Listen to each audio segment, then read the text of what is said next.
What's going on, guys? Welcome back to another episode of KozMatt Wrestling Recap. Let's get right into a very entertaining episode of Monday Night Raw, one that saw Alexa Bliss returning in a great night of action. Let's get right into this thing. Raw kicked off with Brock Lesnar and his associate Paul Heyman making their way down to the ring, with Bobby Lashley and MVP looking on in the back. As Cedric Alexander and Shelton Benjamin walked up on them, Bobby Lashley telling them that there is no longer a hurt business, as Shelton Benjamin and Cedric Alexander walked away all pissed off. With Brock Lesnar and Paul Heyman in the ring, Brock seemed to be in a good mood tonight, making a bunch of jokes, but all that changed as soon as Bobby Lashley's music hit. As the two powerhouses had a stare down in the ring, the Beast telling the almighty Bobby Lashley that he is just a wannabe Brock Lesnar as Brock Lesnar left the ring. Shelton Benjamin and Cedric Alexander storming their way down to the ring, with Bobby Lashley able to take care of them easily. I'm not sure how I feel about this. It really made Cedric Alexander and Shelton Benjamin look very bad, and I guess there is no more hurt business. But talking about wannabes, we had the RK Bros taking on the Alpha Academy and a Raw Tag Team Championship match. With Riddle and Gable starting it off for the teams, we saw these two go back and forth with a great technical exchange, until Gable hit a cheap shot right into Riddle's face. Riddle responding with some kicks that sent his opponent to the floor outside the ring, and then followed up with a springboard senton, which sent them both crashing to the floor, as we head to commercial break. We returned from break seeing Riddle trying to make a tag to the Viper Randy Orton, Otis and Gable putting a stop to it, with Randy eventually being able to make the tag. Randy coming in with that classic offense of his, hitting some big powerful moves. Unfortunately, it was not enough though for the RK Bros, with Otis making a blind tag, hitting a trademark slam for that 1-2-3. The Alpha Academy, your new Raw Tag Team Champions. Moving right along, we saw a 6-man tag team match next, the Dirty Dogs and Apollo Crews taking on the Street Profits and Damian Priest. For a 6-man tag team match, this match went along pretty quick, Apollo Crews and Montez Ford starting it off for their teams. After a quick exchange, Dolph Ziggler tagged himself in, taking control of the match. Damian Priest and Angelo Dawkins fighting back, however, helping Montez Ford clear the ring. However, they just could not maintain the upper hand, as Damian Priest was hit with a super kick that sent him flying off the apron, allowing Dolph Ziggler to hit a zigzag for that 1-2-3 victory. Great win for Apollo Crews and the Dirty Dogs. Up next, we had my favorite match of the night as we saw Big E take on Seth Rollins in a one-on-one match. I think this was the match that we were all looking forward to, and it certainly did not disappoint. As we saw Big E with the upper hand early, Seth Rollins quickly taking control, sending the big man to the outside with a suicide dive. Trying a second one, but Big E being able to block it with his massive forearm. As we head to commercial break.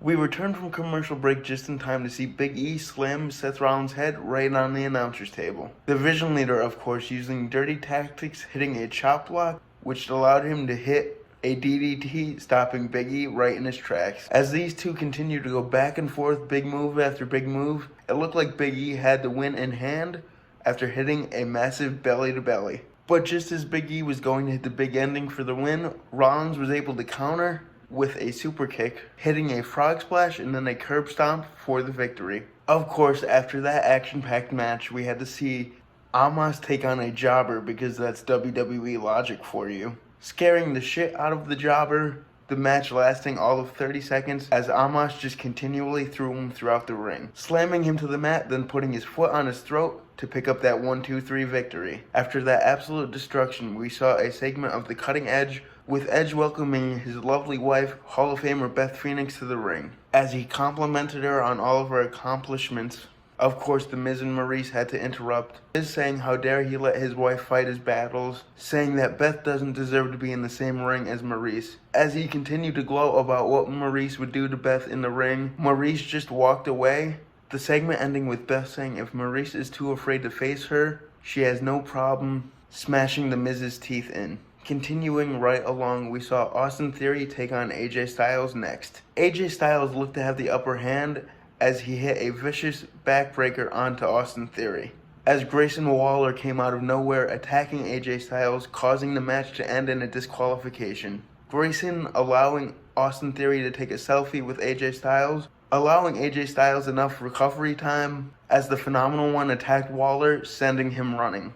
Up next, we finally saw the return of Alexa Bliss, sort of. As we cut to her in her psychiatrist's office, the psychiatrist telling Alexa Bliss that she's made fantastic progress over the past few months.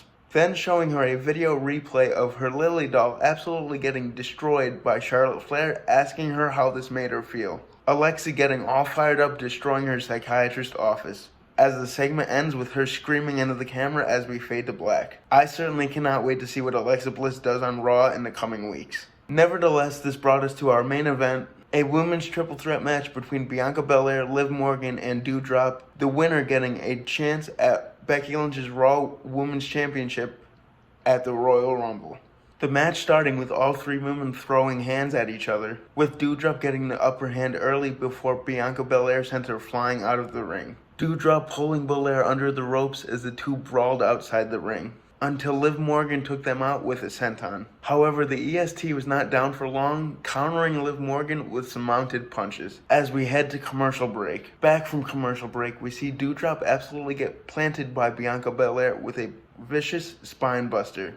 Bianca then slamming Liv Morgan for added measure. Bianca then hitting Liv Morgan with a moonsault, and then the KOD. Becky Lynch running in off of commentary right before Bianca Belair could go for the pin, attacking her. Meanwhile, in kind of an anticlimactic end to an awesome match, we saw Doudrop pin Liv Morgan to pick up the victory. It looks like we're going to see Doudrop versus Becky Lynch at the Royal Rumble for the Raw Women's Championship. Well guys, that was it for a very entertaining episode of Monday Night Raw. Let me know what you thought about the show. Always like, comment, and subscribe. And Matthew's not feeling very well, so send him some well wishes in the comments.